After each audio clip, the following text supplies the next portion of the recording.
क्या आप जानते हैं कि सभ्यता की शुरुआत कहाँ से हुई थी? आइए चलते हैं उस रहस्यमय युग में जहाँ मानवता ने पहली बार सभ्यता की नींव रखी थी, मेसोपोटामिया की अद्भुत सभ्यता की ओर। मेसोपोटामिया सिविलाइजेशन, जिसे सुमेरियन सभ्यता के रूप से भी जाना जाता है, ये अब तक मानव इतिहास में दर्ज सबसे प्राचीन सभ्यता है। मेसोपोटामिया नाम ग्रीक शब्द मेसोस से लिया गया, जिसका अर्थ है मध्य, और पोटामो, जिसका अर्थ है नदी। मेसोपोटामिया यूफ्रेटिस और टाइग्रिस नदियों के बीच में स्थित एक जगह है जो अब इराक का हिस्सा है। मेसोपोटामिया में 4 प्रसिद्ध सभ्यताएं हैं: सुमेरिया, बेबीलोन, असीरिया और काइल्ड्रिया। मेसोपोटामिया सिविलाइजेशन में लेखन कला और शिक्षा विकास बहुत ही अहम था। सुमेरिया ने लगभग 3500 बीसी में लेखन कला का आविष्कार किया था। उन्होंने क्यूनिफॉर्म नामक एक खास तरह की लिखावट बनाई थी जिसमें छोटे छोटे खांचे और रेखाओं का इस्तेमाल होता था। इस लेखन के जरिए वो अपने विचार और जानकारी दूसरों तक पहुंचा सकते थे, जैसे कि व्यापारी सौदे और कानूनी दस्तावेज। एजुकेशन के क्षेत्र में मेसोपोटामिया में पहले स्कूल मंदिरों से जुड़े होते थे जहां पुजारी और लेखक शिक्षा प्राप्त करते थे। फिर बाद में स्कूल अलग बनाए गए जहां लेखन कला सीखी और इतिहास से पहले लिखित कार्यों को संरक्षित किया। इस तरह मेसोपोटामिया सभ्यता ने लेखन और शिक्षा के माध्यम से कल्चर और साइंस को आगे बढ़ाया। मेसोपोटामिया सिविलाइजेशन साइंस और टेक्नोलॉजी के मामले में भी बहुत ही आगे था। जैसे कि कुछ एग्जांपल्स मैं आपको बताता हूँ। पोटर्स व्हील, उन्होंने पहले पोटरी के बर्तन बनाने के लिए पोटर्स व्हील का इस्तेमाल किया। सिंचाई, उन्होंने खेतों में पानी पहुंचाने के लिए सिंचाई का इस्तेमाल किया। ब्रांच और आयरन उपकरण, उन्होंने मजबूत उपकरण और हथियार बनाने के लिए ब्रांच और आयरन का उपयोग किया। गणित, उन्होंने गणित की विद्या भी सीखी और उसे स्टडी किया। ज्योतिष और खगोल शास्त्र, उन्होंने आकाशगंगा की भी स्टडी की और ज्योतिष और खगोल शास्त्र का विकास किया। ट्रीटमेंट और सर्जरी, उन्होंने दवाइयाँ, ट्रीटमेंट और सर्जरी की भी स्टडी की। इतनी बड़ी एडवांस सिविलाइजेशन क्या कोई रिलीजन में बिलीव करती थी? आपने अगर इंडस वैली सभ्यता के बारे में पढ़ा रहेगा तो आपको मालूम होगा कि वहाँ कोई भी रिलीजियस साइट के एविडेंस नहीं पाए गए, पर यहाँ के लोग देवी देवताओं को मानते थे। जैसे कि उनके कुछ प्रमुख देवता थे: शमश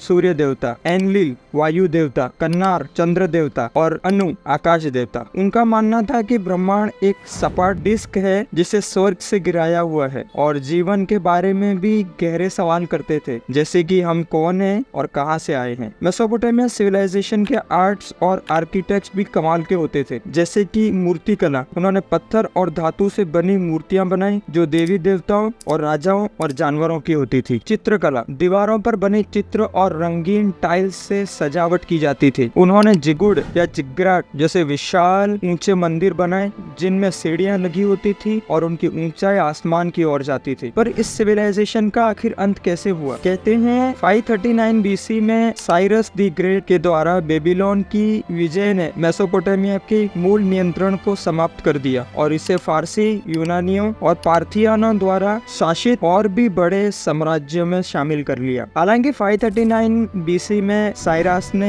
बेबीलोन पर कब्जा कर लिया और मेसोपोटामिया को फारसी साम्राज्य में शामिल कर लिया। इसके बाद ग्रीक और पार्थियन शासन का दौर आया और लगभग 100 बीसी तक मेसोपोटामिया की संस्कृति प्रभावी रूप से समाप्त हो गई। इस अद्भुत यात्रा में हमने मेसोपोटामिया के विभिन्न पहलुओं को जाना। इस प्राचीन सभ्यता ने हमें ज्ञान, कला और विज्ञान के अनमोल धरोहर दी है। अगर वीडियो पसंद आए तो प्लीज वीडियो को लाइक, शेयर और चैनल को सब्सक्राइब कीजिए। धन्यवाद। जय हिंद।